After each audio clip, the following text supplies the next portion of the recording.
Been just chatting. Maybe I'll tell y'all a little story. Maybe I tell you a little story about a man named Harald Hardrotta. Now you might say, who the absolute hell is Harald Hardrotta? Okay, I'll tell you. He was the king of Norway in the 11th century for a time. Born in Norway around the year 1000. He fought in the Battle of Stiklestad in Norway on the side of his brother, who was a Christian, one of the first Christian kings of Norway.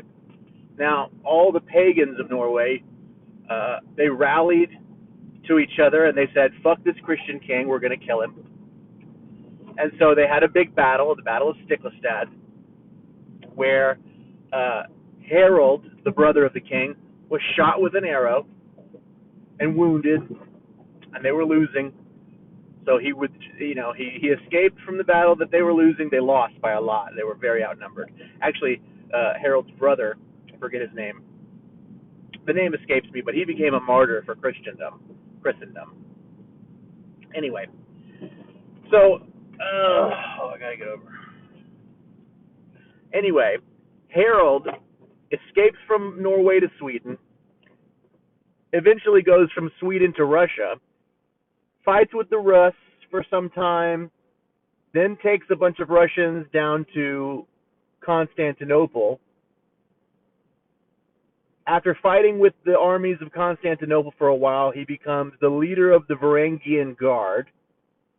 After he becomes the leader of the Varangian Guard, he sacks 1,000 towns. 1,000 towns this man sacks.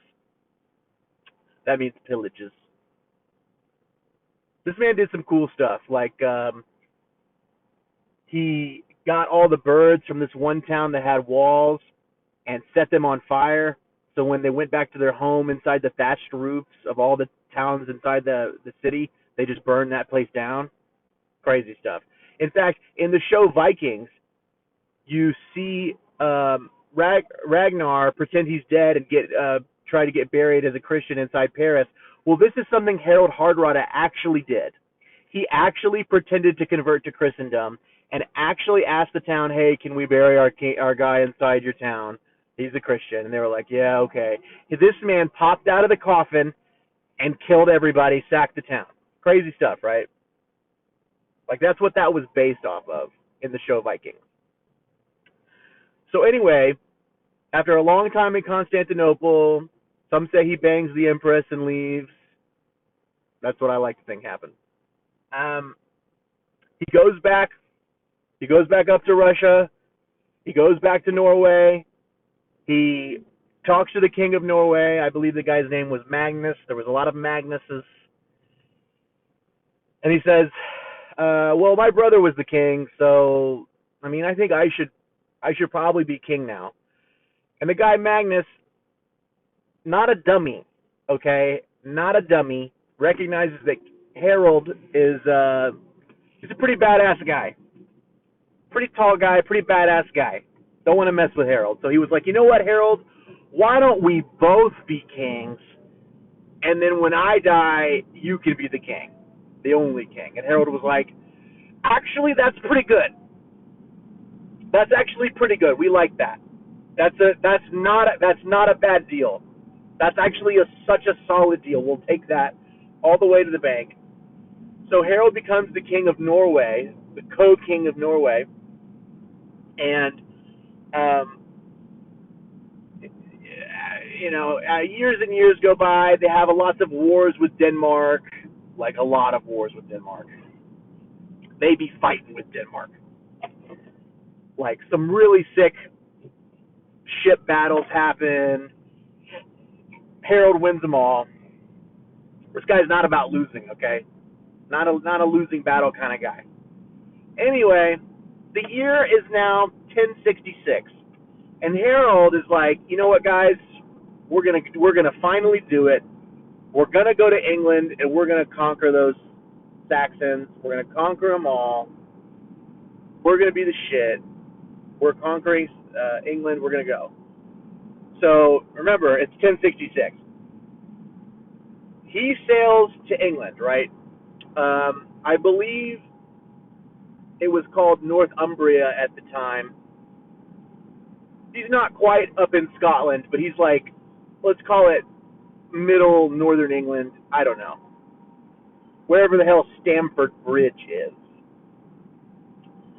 So they fight a couple of local towns in England, and they're doing their Viking thing, but it's less of Vikings and more like a huge army, right?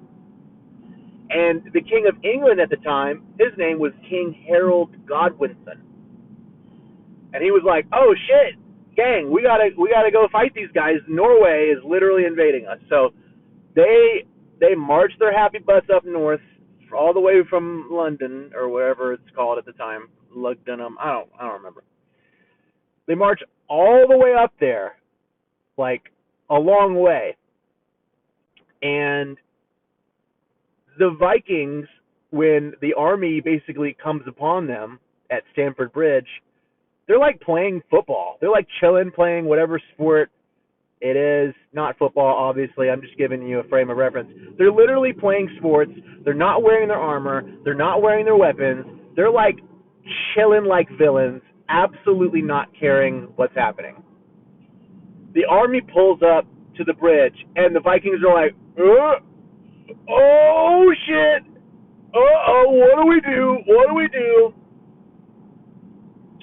And King Harald, this badass king, 60-year-old man at this time, at least 60-year-old man at this time, says to his men, go get your armor, go get your weapons, y'all come back as soon as you got them on, I'll hold them off. One man. He is now remembered as the lone berserker of Stamford Bridge. He held off an entire army for 30 minutes. He killed 40 guys. 40! He's averaging 40! He killed 40 men before some genius decides to go underneath the bridge and go stick him with a spear. Now, a lot of people will say to you, this is not King Harald. That was just a random Viking at the bridge who held them off. Oh no, my friends. I believe in my heart that was King Harald Hardrada. Now, the Vikings lost that damn battle. They were not really prepared for it. You usually lose the fights that you don't choose. You know what I'm saying? When the fights come upon you, you're kind of cooked from a standpoint of an army. So the Vikings lost that one. Norway lost that one. They took a big L. Their king died. They lost the battle. But his last stand was sick. It was sick as hell. But then from there, King Harald Godwinson hears, fucking William of Normandy just invaded down south. We gotta have a forced march all the way back down south. So then he marches his happy butts. The guys who just fought a whole ass battle after marching all the way north for like a month have to march all the way down south, back again, to fight another battle. And this time, they're tired. They're a little overwhelmed. They have the high ground at Hastings, but they get tricked into chasing the fake routing Norman cavalry. And that's how William the Conqueror became the King of England, because Harald Hardrada invaded England first and gave him the opportunity to make shit happen. Anyway, fun little story for you guys. Historians, feel free to pop in here and tell me all the ways that I'm wrong. Except for don't tell me King Harald wasn't the Viking on Stamford Bridge. Don't tell me that. I'll never believe you. That was his ass. His 66-year-old ass. Straight up killing people. Had to get ganked by some guy underneath the bridge who he didn't even see. Most unfair deaths. They haven't even patched it yet, honestly. But anyway, Sorry I didn't play some Battlefront tonight. I'll give you some BG3 later. Probably no face, no mic, but love you guys. Thanks for watching if you watched.